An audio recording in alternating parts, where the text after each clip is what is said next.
নতুন সিনেমায় সাইন করে ফেলল মেগাস্টার শাকিব। নতুন উদ্যমে শাকিবকে দেখা যাবে সিনেমা হলে ঈদুল ফিতরে। এবার রক্তক্ষয়ী একজন ডাকাতের চরিত্রে আসছে মেগাস্টার শাকিব খান। পরিচালনার দায়িত্ব পেয়েছে নাটকের উদীয়মান একজন তরুণ, এবং কি শাকিবের সঙ্গে কাজ করতে পারার সুযোগ পেয়েও বেশ উচ্ছ্বসিত তরুণটি। সে কি পারবে মেহেদী হাসান হৃদয়ের মতো রেকর্ড করতে? দেখা যাক সে কি পর্যন্ত করতে পারে। এখন পর্যন্ত সাইন হয়েছে, সিনেমাটির শুটিং শুরু হয়নি।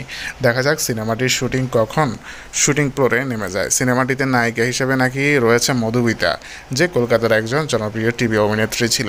এরপরে তাকে আর দেখা যায়নি। নতুন করে আবার শাকিব খান নতুন একজনকে সুযোগ করে দিচ্ছে, যেমন পরিচালক তেমনই নায়িকা। শাকিবের সঙ্গে কাজ করার জন্য মুখিয়ে থাকে বাংলাদেশের ডিরেক্টর থেকে নতুন নায়িকারা। তবে বাংলাদেশি নায়িকারা ইতিমধ্যেই কিন্তু চান্স পাচ্ছে না আর।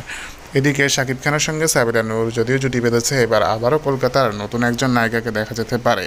তো বন্ধুরা, ভিডিওটি আপনাদের মতামত জানিয়ে দিন আমার ভিডিওর কমেন্ট বক্সে। ধন্যবাদ।